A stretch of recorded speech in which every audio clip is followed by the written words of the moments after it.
Welcome you all. मैं हूं संदीप चौधरी और आज हम बात करने वाले हैं यूनिट 5 की, जो कि हमारी introduction to measurement and mechatronics. तो ये हमारा मेजरमेंट एंड मैकेट्रॉनिक्स। तो देखिए, इसमें जो आज टॉपिक कवर करने वाले हैं वो हमारे concept of measurement, error errors in measurement और कैलिब्रेशन, फिर हमारा मेजरमेंट ऑफ प्रेशर। तो आज इनके बारे में केवल प्रेशर तक कंप्लीट करेंगे। उसके बाद में जो नेक्स्ट लेक्चर होंगे ये फर्दर कंटिन्यू करेंगे, जो बचे हुए टॉपिक्स हैं उनके बारे में। तो इससे पहले भी हम इनकी कुछ यूनिट कंप्लीट कर चुके हैं बीटेक फर्स्ट ईयर सिलेबस की, तो आप जाकर उन्हें देख सकते हैं। तो देखिए, पहली क्वांटिटी आती है हमारी मेजरमेंट, कि मेजरमेंट है क्या। तो देखिए, मेजरमेंट, अब कोई भी दो क्वांटिटीज हैं, आप अगर उन्हें कंपेयर करते हो तो वो वहां पर मेजरमेंट कहलाता है।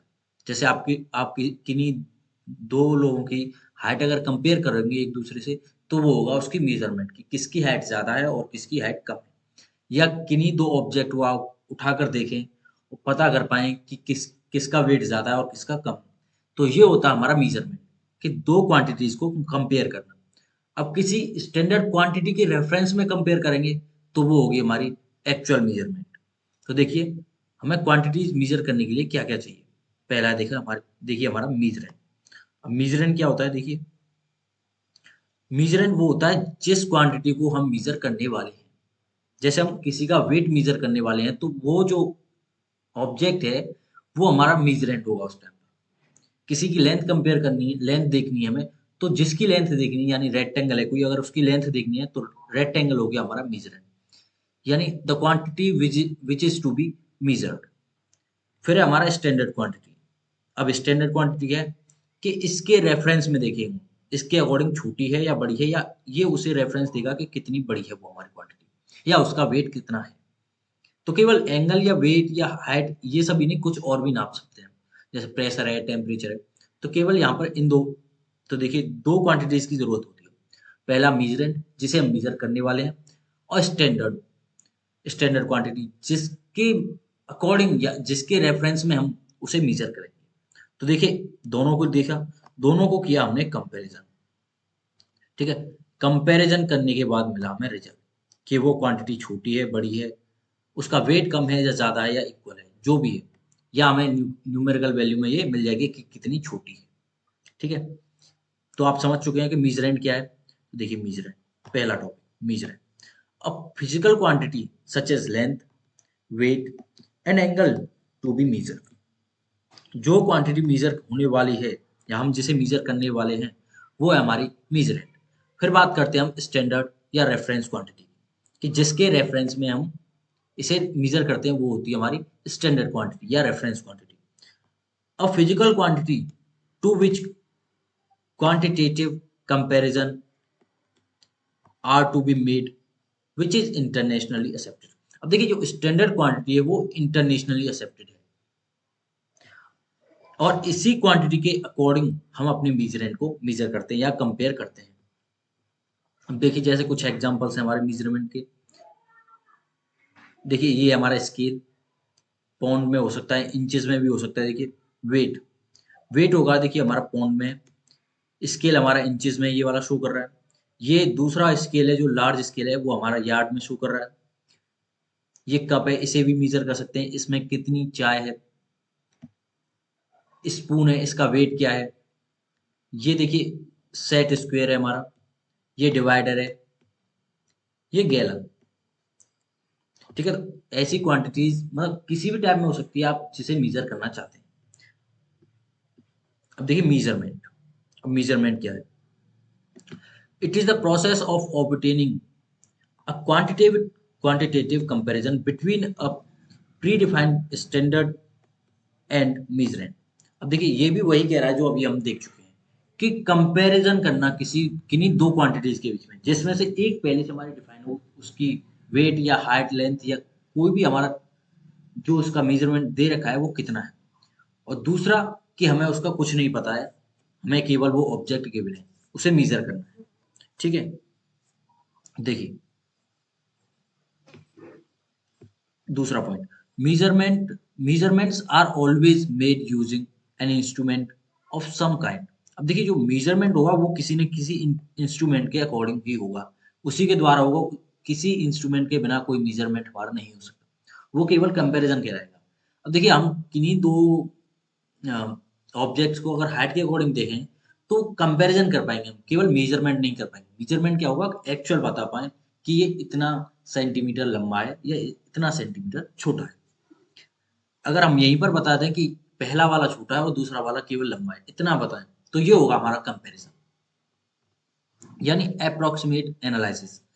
देखिए अब है तीसरा पॉइंट हमारा, although the basic objective of measurement is to provide the required accuracy at a maximum cost या मैक्सिमम लेवल, यानी एक मैक्सिमम एक्यूरेसी देना किसी को, ये होता है हमारा मेजरमेंट। जब कंपैरिजन बताते हैं तो हम केवल अप्रोक्स बताते हैं कि कौन छोटा है या कौन बड़ा, जैसे मैं बता चुका हूँ। The result of the measurement is normally in two parts, a number and a unit of measurement. अब देखिए जो होगा वो, कोई भी हमारा मेजरमेंट कर रहे हैं तो उसकी दो वैल्यूज होती हैं, पहला न्यूमेरिकल और दूसरी होगी उसकी यूनिट। यानी हम कहें कि 5 किलो, तो जो 5 किलो है, तो जो नंबर दिखा रहा है वो होगी हमारी न्यूमेरिकल वैल्यू, और जो केजी है वो शो कर रहा है वो होगा हमारा उसकी यूनिट। जैसे इसमें लिखा है 2 मीटर, तो 2 मीटर क्या है, जो 2 मीटर्स, तो 2 मीटर्स यानी टू जो शो कर रहा है वो कर रहा है हमारा न्यूमेरिकल वैल्यू को, और जो मीटर शो कर रहा है वो हमारा यूनिट को शो कर रहा है। जैसे देखिए 2 मीटर, तो ये दो क्वांटिटीज से मिलकर बना है, दो पार्ट में, एक न्यूमेरिकल पार्ट और दूसरा इसका unit part. Examples of measuring instrument और टूल। देखिए एग्जाम्पल्स देखिए क्या क्या होते हैं हमारे मेजरिंग इंस्ट्रूमेंट्स के। पहला रूलर, थर्मोमीटर, स्टॉप वॉच और वॉच नॉर्मली यूज कर सकते हैं हम, और वेटिंग मशीन। तो और भी एग्जांपल्स हो सकते हैं, तो वेट करने के लिए वे मशीन हो सकती है। तो और एग्जांपल भी इसकी हम देख सकते हैं। देखिए मेथड्स ऑफ मेजरमेंट क्या होते हैं। एक होता है हमारा डायरेक्ट मेथड, यानी हम नॉर्मली कंपेयर करके बता दें या नॉर्मली मेजर करके बता दें। एक होता है हमारा इनडायरेक्ट मेथड। तो देखिए ये कैसे कैसे होते हैं। पहला डायरेक्ट मेथड और दूसरा हमारा इनडायरेक्ट मेथड। तो डायरेक्ट मेथड का क्या होता है देखिए, in this method the value of the physical parameter is determined comparing directly। ठीक है, दो क्वांटिटीज को हम यानी मीजरेंड और स्टैंडर्ड क्वांटिटी को डायरेक्टली कंपेयर कर सकें, वो होगी हमारी डायरेक्ट मेजरमेंट। वहीं पर अगर हम दोनों को कंपेयर न करें, उनके बीच में कोई ना कोई और कंपैरिजन करना पड़े हमें, तो वो होगा हमारा इनडायरेक्ट मेथड। देखिए कैसे, चलिए एक और देखिए यहाँ पर। देखिए ये कोई स्केल है हमारा, ठीक है, इसे अगर यहाँ से देखेंगे तो ये एक्यूरेट वैल्यू देगा हमें, जबकि यहाँ से देखेंगे तो ये कहीं पर देखिए यहाँ पर शो करेगा इस वाली वैल्यू, यानी 11.7 के अप्रोक्सीमेट। अगर इधर से देखेंगे हम तो ये 12.3 के अप्रोक्सीमेट दिखाएगा हमें। तो एक्चुअल वैल्यू क्या है इसकी, वो है हमारी 12, जो कि हमें स्ट्रेट होने से दिखाई दे रही है। तो देखिए अगर यहीं पर हम देखें इसे, अगर इसका एवरेज लें पहले का और तीसरे का, तो वो आएगा हमारा 12, यानी 11.7 और 12.3 दोनों का एवरेज जो आएगा वो होगा हमारा 12। तो देखिए जो 12 एक्चुअल आंसर देगा वो देगा इसके परपेंडिकुलर आई कांटेक्ट से, जो इसके मीजरेंड है। ठीक है, ये हमें ऐसे मेजर करना चाहिए, हमारा ये शो कर रहा है कि जो भी हमें ये पॉइंट है इसके एकदम परपेंडिकुलर होना चाहिए आई कांटेक्ट, तभी हम एक्यूरेट मेजर कर पाएंगे। तो बात करते हैं हम इसकी डायरेक्ट डायरेक्ट रेफरेंस की और डायरेक्ट मेजरमेंट की। अब बात करते हैं हम इनडायरेक्ट मेथड की। अब इनडायरेक्ट मेथड क्या है देखिए, in this method the value of the physical parameter or measurand is determined by indirect comparison, यानी इनडायरेक्ट कंपैरिजन हो तो वो होगा हमारा इनडायरेक्ट मेजरिंग। तो कैसे कैसे होते हैं देखिए, हमारा सेकेंडरी, स्टैंडर्ड और टर्सरी होता है। तो सेकेंडरी देखते हैं। The measurand is converted into analogous signal which is subsequently proceeded and fed to end device that represents the result of measurement। यानी देखिए इस पर अगर हम कोई वेट रखें तो वो क्या होता है हमारा, अगर वेट शो करते हैं, अगर मेजर करते हैं, तो देखिए दो साइड पर, एक साइड पर होता है हमारा वेट जो जनरल लाइफ होती है हमारी, एक साइड पर होगा हमारा वेट। और दूसरी साइड पर होगा हमारा जो मीजरेंड है। तब हम कंपेयर करके बताते हैं कि इसका वेट 5 kg है, 2 kg है, जो भी है। एक तरफ हम उसका मीजरेंड रखेंगे, एक तरफ उसकी स्टैंडर्ड क्वांटिटी। ऐसे बताते हैं। लेकिन जो इलेक्ट्रिकल डिवाइसेस हैं उनमें कैसे बताते हैं, देखिए इनमें क्या होता है। इनमें होती है, देखिए एक स्प्रिंग लगी होती है, स्प्रिंग, जिसकी वजह से हमें देखिए फोर्स जो आता है वो नीचे लगता है इस पर परपेंडिकुलर। परपेंडिकुलर लगता है तो जो स्प्रिंग होती है वो हमारी फोर्स शो करती है, यानी कंप्रेस होने की कोशिश करती है, जिसकी वजह से हमारा एक फोर्स मिलता है, और वो मिलता है हमें डिजिटली। तो देखिए यहाँ पर इनडायरेक्ट कंपैरिजन हुआ। हम जो कंपेयर कर रहे हैं वो वेट, वो तो हमें मिलेगा किसी स्टैंडर्ड क्वांटिटी से मेजर करने पर, लेकिन यहाँ पर मिल रहा है हमें डिजिटली। तो देखिए इन्हें न्यूमेरिकल में भी चेंज करना पड़ा हमें, जो हमें जो डिजिटल सिग्नल है इनमें भी कन्वर्ट करना पड़ा। तो ये हो गया हमारा इनडायरेक्ट मेथड। देखिए कैसे, the measurand is converted into an analogous signal. देखिए एनालॉगस सिग्नल में कन्वर्ट किया ये, which is subsequently processed and fed to an electric and to an device that represents the result of measurement। अब देखिए ये जो है कितने टाइप का होता है, सेकंड इनडायरेक्ट मेजरमेंट, पहला हमारा सेकेंडरी मेजरमेंट और दूसरा होगा हमारा टर्जरी मेजरमेंट। तो देखिए सेकेंडरी मेजरमेंट का तो हम देख चुके हैं। अब देखिए प्राइमरी क्या था हमारा, पहला तो ये देखिए कि डायरेक्ट हमने कंपैरिजन कर लिया था, इसे ही हम बोलते हैं प्राइमरी, और इसे ही बोलते हैं हम डायरेक्ट। दूसरा हमारा सेकेंडरी, यानी एक बार उसका कन्वर्जन हो बीच में, एक्चुअल के बीच में और जो हम कन्वर्जन कर रहे हैं उसके बीच में। दूसरा इसमें दो बार हो, टर्जरी हो तो, ठीक है। तो प्राइमरी हम देख चुके हैं, एक बार और देख लेते हैं। देखिए in the primary measurements provided subjected to information only. Observer can indicate only that the content of one container is hotter than the container of other। यानी डायरेक्टली जो ऑब्जर्वर बता देता है हमारा कि कौन सा कंटेनर हॉटर है या कौन सा कोल्ड। तो यही होता है हमारा प्राइमरी कन्वर्जन। देखिए और देख सकते हैं example, one rod is larger than another, one object contain more और लेस मास देन अदर। तो ये हो गए हमारे प्राइमरी कन्वर्जन। अब बात करें देखिए सेकेंडरी कन्वर्जन। ये देखिए इनमें करना पड़ता है हमें मीजर। देखिए ये कोई प्रेशर है, प्रेशर अप्लाई कर रहे हैं हम इस पे अपवार फोर्स में, तो ये क्या करेगा हमारा कंप्रेशन करेगा। अब कितना कंप्रेशन किया, मान लीजिए यहाँ से हमारा यहाँ तक किया। अब इस फोर्स को हमने हटा दिया, तो ये क्या करता है, फिर से एक्सपेंड होने की कोशिश करता है वापस, ठीक है। तो इसमें जो डिस्प्लेसमेंट हुआ है, पहले पहले वाले डिस्प्लेसमेंट को लेंगे हम, तो देखिए इसमें जो डिस्प्लेसमेंट हुआ है उसके अकॉर्डिंग हम इसका फोर्स निकाल सकते हैं, ठीक है।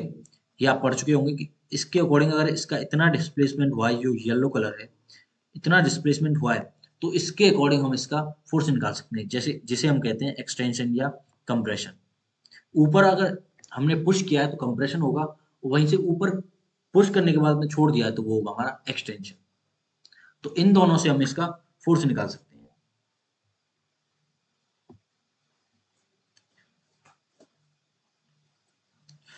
देखिए comparison of pressure into displacement by means of bellows and conversion of force into displacement by means of spring are the simple examples of secondary measurement। देखिए अब देखिए इसमें क्या लगाया था हमने, प्रेशर, प्रेशर लगाया था।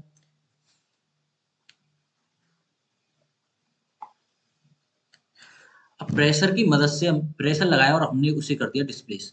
तो देखिए अगर हमने किसी पर प्रेशर लगाया तो वो डिस्प्लेस तो होगा। अब जो डिस्प्लेस हुआ है, हमने प्रेशर मेजर करने की वजह पर उस डिस्प्लेसमेंट को मेजर कर लिया कि इतना डिस्प्लेसमेंट हुआ है तो इसका प्रेशर इतना होगा। तो यही होगा हमारा सेकेंडरी कन्वर्जन। देखिए डायरेक्ट हमें क्या मेजर करना था, प्रेशर, और इसकी जगह पर हमने डिस्प्लेसमेंट मेजर करके बता दिया कि हमारा इतना डिस्प्लेसमेंट हुआ है तो इतना प्रेशर हमारा होगा। अब देखिए टर्जरी मेजरमेंट, अब इसमें क्या होता है, इसमें देखिए the measurement of pressure by burden tube pressure gauge is an example of टर्जरी measurement. अब देखिए बर्डन ट्यूब, ये अभी आप पढ़ने वाले हो प्रेशर मेजरमेंट में, इसी लेक्चर में।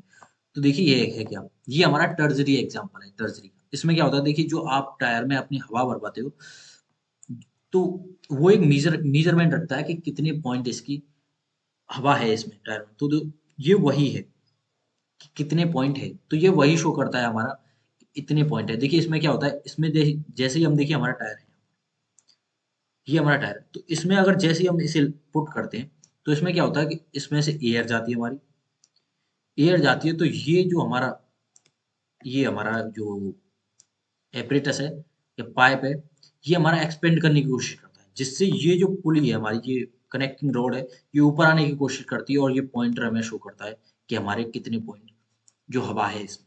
तो इसकी पूरी नॉलेज लेंगे अभी, इसकी पूरी जानकारी लेंगे अभी इसी लेक्चर में। तो देखिए इसमें क्या हुआ हमारा,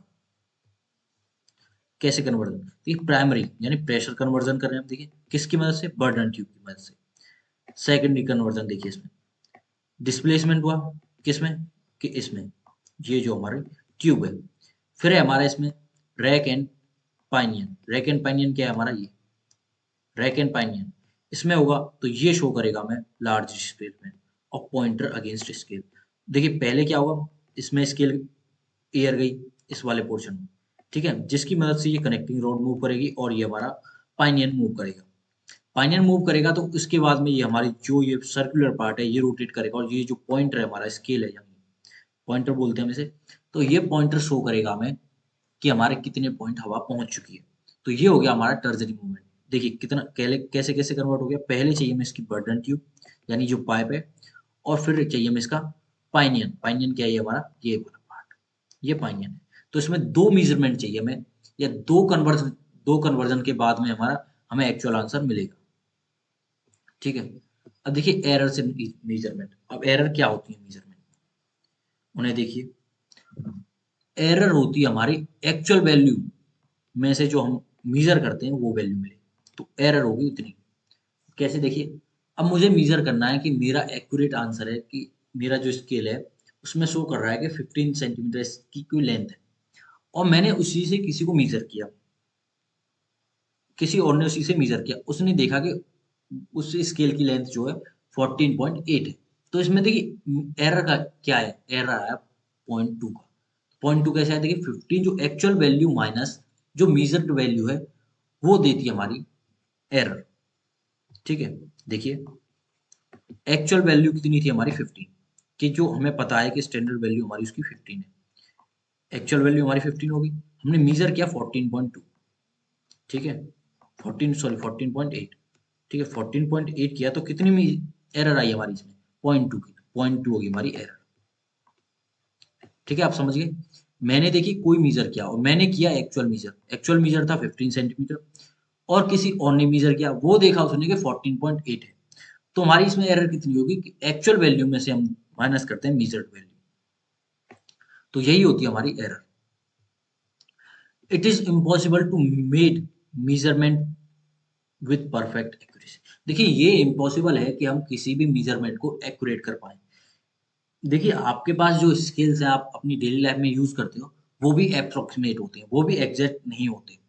तो हम कोई भी ऐसा मेजरमेंट नहीं बना सकते, या कोई भी ऐसी क्वांटिटी नहीं बना सकते जिससे हम एक्यूरेट मेजर कर पाए, ये इम्पॉसिबल है।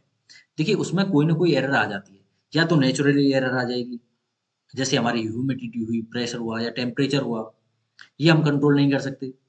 या हो सकता है कि उस मेजरमेंट में ही कोई डिफेक्ट हो, या हम मेजर कर रहे हैं तो उससे हमारा कोई डिफेक्ट हो, हमारी आइज से डिफेक्ट हो कि हम कहाँ से मेजर कर रहे हैं, एंगल क्या है, तो कोई ना कोई डिफेक्ट आ ही जाता है।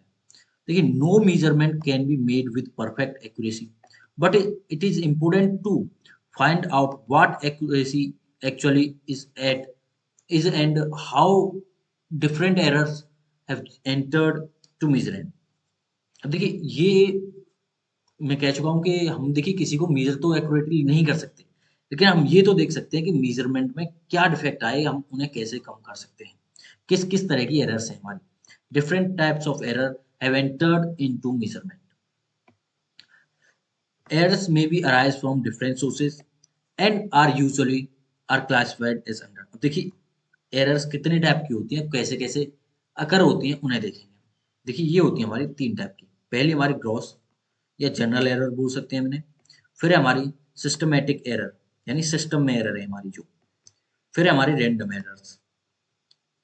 अब देखिए यहाँ पर हम ग्रॉस एरर और सिस्टमेटिक एरर्स को एक बार के लिए कम कर सकते हैं, लेकिन जो रैंडम एरर्स हैं हम इन्हें कम नहीं कर सकते। इनके बारे में देखिए कौन-कौन सी होती हैं। सिस्टमेटिक एरर, देखिए इंस्ट्रूमेंट में एरर हो सकती है, हमें हमारे देखने में एरर हो सकती है कि हम उसे कहाँ से मेज़र कर रहे हैं, कहाँ से देख रहे हैं उस स्केल को, या हमारे एनवायरनमेंट की वजह से उसमें कोई एरर हो सकती है। तो देखिए ग्रॉस एरर देखते हैं सबसे पहले। It mainly covers all human mistakes in regarding in reading instruments and recording and calculating measurements results। अब देखिए जो हम रिकॉर्ड करते हैं उस टाइम पर हम मान लीजिए मैंने कोई देखा या मैंने मेजर किया कि 14.8 था हमारा, और मैंने वहीं पर जो मैं कैलकुलेशन कर रहा हूँ उस टाइम पर लिख दिया मैंने गलती से 14.2। तो ये देखिए ये होगी मेरी ग्रॉस एरर, यानी जो ह्यूमन के अकॉर्डिंग या ह्यूमन की वजह से जो एरर्स आ रही हैं वो होंगी हमारी gross errors.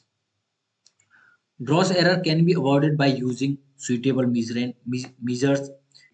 They are written as below। अब देखिए जो ग्रॉस एरर्स हैं वो कैसे कैसे कम की जा सकती हैं। पहला हमारा देखिए, proper care should be taken reading recording the data. अब देखिए रीडिंग करने के टाइम पर, रिकॉर्डिंग करने के टाइम पर हमें ठीक से देखना चाहिए कि जो हमें एक्चुअल है वहीं पर वही दिखे हमें। मेरा 14.8 था तो वही दिखे हमें, ये नहीं हो कि 14.6 मैंने अप्रोक्सीमेट देख लिया। तो अप्रोक्सीमेट नहीं देखना है, जो एक्चुअल वैल्यू है वही देखनी है और वही हमें लिखनी है, जिससे हमारी कैलकुलेशन एरर ना हो। Also the calculation error should be done accurately. अब देखिए दूसरा क्या है हमारा point, by increasing the number of experiments we can reduce cross error. In experimenter take different point then by taking the average of more readings we can reduce the cross error. जैसे कि देखिए हम अपनी जो chemistry lab है उसमें major करते हैं, एक ब्यूरेट वाला होता है हमारा, ब्यूरेट और पिपेट वाला एक्सपेरिमेंट। तो देखिए ब्यूरेट में जो हम मेजर करते हैं वो एक नहीं 3 या 4 एक्सपेरिमेंट निकालते हैं और उसके बाद में हम उनका एवरेज लेते हैं, या फिर ये देखते हैं या 2 से ज़्यादा कितनी ऐसी हमारी मेजरमेंट हुई है जिनमें सेम वैल्यू आई है या फिर उनका एवरेज हो। तो इसकी वजह से जो हमारी एरर्स आ रही थी वो हमारी कम हो जाएंगी। यानी देखिए कोई हमारी 14, कोई हमारी 17 आई, तो उनका एवरेज ले लेंगे, जिससे हमें मिडिल वैल्यू मिल जाएगी और हमारी एवरेज हो जाएगी कि उसका आंसर ये है, जिससे कि हमारी एरर हो जाएंगी कम। अब देखिए सिस्टमेटिक एरर्स क्या-क्या हैं, जो हमारे सिस्टम में एरर्स होती हैं, कैसे? हमारे इस इंस्ट्रूमेंट्स में जो एरर होती है देखिए, इंस्ट्रूमेंटल एरर, ये हमारी पहली एरर है इसमें। Arises due to 3 main points. किन 3 मेन पॉइंट्स की वजह से होती है देखिए, due to inherent shortcoming in the instrument, यानी जो हमारा इंस्ट्रूमेंट है उसमें एरर्स हो, शॉर्ट कमिंग हो उसमें। These are errors arise due to faulty construction and calibration in measuring instruments। Faulty faulty जो हमारा मेजरमेंट है या कंस्ट्रक्शन है उसका फॉल्टी हो, तो जिसकी वजह से हमें एक एरर मिल जाती है, वो होती है हमारी इंस्ट्रूमेंटल एरर। दूसरा किसकी वजह से मिलता है, मिसयूज ऑफ इंस्ट्रूमेंट्स, यानी हम जो इंस्ट्रूमेंट्स हैं उनका ठीक से इस्तेमाल ना करें। ये हमें पता होना चाहिए कि हम उसे कैसे मेजर करें, कहाँ से हमें देखना है, किस जगह पर, किस एंगल पर हमें उसे प्लेस करना है। ठीक है। Due to loading effect. अब देखिए इंस्ट्रूमेंट पर अगर हैवी लोड होगा तो वो एरर देगा। तो ये होती है हमारी सिस्टमेटिक एरर। अब आती है हमारी एनवायरमेंटल और उसके बाद होंगी हमारी ऑब्जर्वेशनल। तो एनवायरमेंटल क्या क्या होती है देखिए, जो हमारे सराउंडिंग में टेम्परेचर है, प्रेशर है, ह्यूमिडिटी है, ये सब हमारी प्रोवाइड करती है हमें एनवायरमेंटल एरर, जिनकी वजह से हमें एनवायरमेंटल एरर मिलता है। देखिए कई क्वांटिटीज हमारी ऐसी होती हैं जिन्हें हमें एक पर्टिकुलर टेम्परेचर, प्रेशर या ह्यूमिडिटी पर मेजर करना होता है। अगर वहीं पर ये हमारी इंक्लूड हो जाएंगे एनवायरमेंट से, तो ये हमें देंगी एनवायरमेंटल एरर। ऑब्जर्वेशनल एरर, अब देखिए ये कौन सी होती है, ये देखिए जो जब हम मेजर करते हैं, जैसे मैं बता चुका हूँ, जब हम मेजर करते हैं तो हमें देखिए कहाँ से देखना है, किस एंगल से देखना है, यही होती है हमारी observational error. An individual's bias, lack of proper setting of apparatus, or an individual's careless is taking observation in taking observations। यानी ऑब्जर्वेशन लेते टाइम हमें इंस्ट्रूमेंट को कहाँ पर रखना है और किस तरीके से देखना है उसे, यही होती है हमारी ऑब्जर्वेशनल एरर। एक और पॉइंट है इसका देखिए, the measurement error also include wrong readings due to parallax error. अब देखिए रैंडम एरर्स, रैंडम एरर्स हम देखिए कंट्रोल नहीं कर सकते, ये आएंगे ही आएंगे। देखिए क्या है, देखिए the random errors are those errors which occurs irregularly and hence these are random. देखिए जो ये रैंडम एरर्स होती हैं ये इरेगुलर होती हैं, कभी आ जाती कभी नहीं आती, तो इन्हें हम रिड्यूस नहीं कर सकते। बाकी सबको एक बार के लिए ठीक कर सकते हैं। देखिए जैसे एनवायरमेंटल एरर थी, तो एनवायरमेंटल एरर में हम अगर वैक्यूम का यूज करें तो ये रिड्यूस हो जाएगी। अगर हम उसे ठीक से रखें इंस्ट्रूमेंट को अपने को, तो ऑब्जर्वेशनल एरर हमारी ठीक हो जाएगी, इंस्ट्रूमेंटल एरर ठीक हो जाएगी। हम उसे एक स्टैंडर्ड क्वांटिटी का लेकर आए और उसमें कोई कंस्ट्रक्शन एरर ना हो। तो देखिए ये सभी एरर्स हमारी रिड्यूस हो सकती हैं, लेकिन रैंडम एरर हमारी रिड्यूस नहीं होगी। तो देखिए इसका पॉइंट क्या है, the random error are accidental. ये एक्सीडेंटल होती हैं, कभी भी कैसे भी हो सकती हैं। स्मॉल इंडिपेंडेंट, देखिए स्मॉल होती हैं और इंडिपेंडेंट होती हैं, ये किसी पर डिपेंड नहीं करती। दे वरी इन अनप्रिडिक्टेबल मैनर, ये वरी करती रहती है टाइम के अकॉर्डिंग। ठीक है, तो आज के लिए इतना ही। अगले लेक्चर में पढ़ेंगे हम प्रेशर मेजरमेंट, उसके बाद में पढ़ेंगे टेम्परेचर और मास फ्लो रेट। ठीक है, तो आज के लिए इतना ही, मिलते हैं अगले लेक्चर।